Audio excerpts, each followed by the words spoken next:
Good morning and welcome back to the GDFL Netball Show.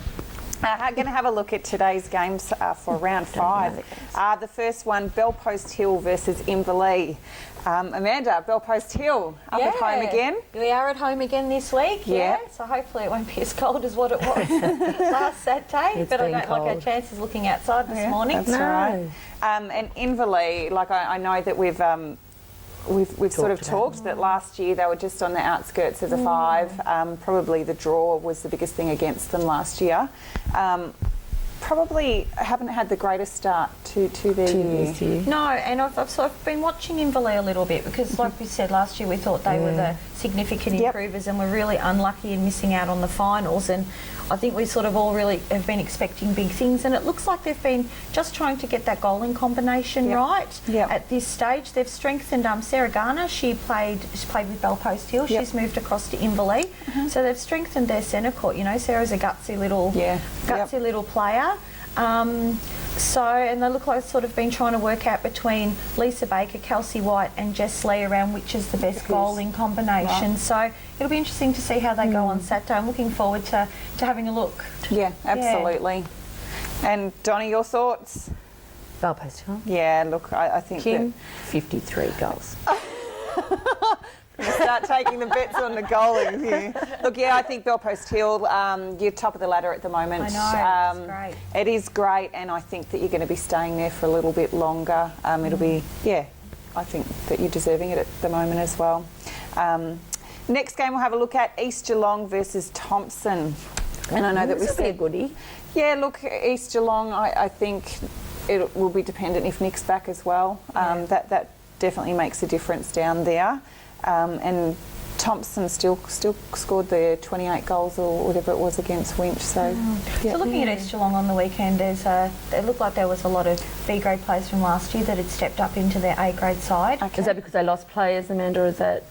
Well, we know that there's a few players that did leave, and with Nick not being there, I didn't get a chance to have a chat to her about that. So a few B grade players have stepped up. So I think East Geelong will definitely win, but just by how much I'm unsure. Yeah. Well, after Thompson's effort last week, and if they're going to get strong, like they'll have confidence from last week, won't they? So, but I think I'm with you, Amanda. I'll say East too. Yeah, I'm going to go with East, and it will be interesting. We've got East coming up in a couple of weeks to have a chat to them about what's happened down there and where they're sort of at. It is interesting when we get them in to sort of clarify some of these things. The next game, Corio versus Belmont, in what could be a pretty good game, actually. Going to call it again, Fee, match of the round? Yeah, I'll call that one. All right, okay, your call this week. Look, I think that's going to be a really, really good game. Is that at Corio, Belmont? That's it is at Corio. isn't it? Yep, it is. Do you know, I think after playing Belmont last, listening to Belmont and the way they've been performing, I think Belmont might get over Corio, just quietly. Yep. Yeah, I haven't seen Corio yet, so I'm going to go Belmont as well. Yep. We do have Corio in next week, so this is going to answer a few of our questions of what's happening out there, and they've had a few changes and people not getting on the court and things, so I'm going to go with Belmont as well. I think they're a team that, I think they're definitely going to push a few of these teams and see where they're at the end of the year.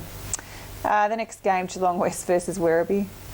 Another good game for you, Fee. Had a good run, Fee. Yep. Got a team for today, Fee? Barely. Yeah, as I said, we are. Well, you can only do the best of what you got, Fee. Yeah, absolutely. Yeah. Absolutely. Look, the girls are keeping it together and doing what they can. We do have Erica for the next couple of weeks. Just no more injuries, Geelong West. No more injuries. Not good. Not good. It's sort of, it's hard when our D grade and C grade are doing so well that we don't want to upset them by moving lots of the teams around, but you still need strength in your A grade, and that's what you're sort of there for. But we'll sort it out. But Werribee's going to be a tough ask for the A graders there. But anyway, that's okay. The next game, Anarchy versus North Geelong. In what I reckon could be a bit of a close game as well. It's at home too, girls. Yeah. So, what are we thinking? So, what's happening out at Anarchy? Give up what? Tell me a secret? No, I don't know. Well, we didn't have Lucy last week, Lucy Virgin Defence, and I hope she's back today. I think she's back today, actually. She just had a bit of soreness from the week before, I think. So hopefully she'll be back in defence because her and Britt just combine so well together in defence. They're really good. So hopefully they can match their goalers. In saying so, we just hope our goalers can step up and bang. Yeah. I know Lauren Birch was playing defence last week, and I think that she'll be able to hold it up against Lauren Forge in your attacking end. Lauren's just got to learn to get the ball in from a little bit. Yeah, you know, she's a pretty good player. Lauren Okay, Birch, I know you're going to go North I'm finding Geelong. it hard to call, actually. It I'm is gonna sitting be. here very silent, and It's not like you, Amanda. I know. Yeah, finding it hard to call, but I'm going to go with North Geelong. I'm going to pick them just because of their consistent start to the season they've had. Yeah.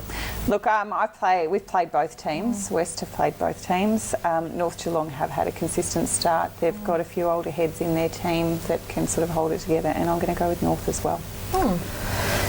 And the last game we're going to have a look at Bannockburn versus Winchelsea. Might be a bit of a tough one for Bannock, but I'd say that they will close the margins. And look, it's going to be depending on who's playing out at Winch. And Battle of the country clubs. Absolutely, it is. It is. Yeah, we still. That's at Bannockburn for you, isn't it? It is at Bannockburn, but I guess it depends on who's taking the court against Winch. Winchelsea for me. Yeah. Yep. I said I liked Bannockburn last week. Geez. Yeah, well, as you say, it's hard to call with what Winchelsea are going to play with. We don't know. So if they've got their strength team in, you'd have to say Winchelsea. But if they haven't, Bannockburn will come close. Yeah.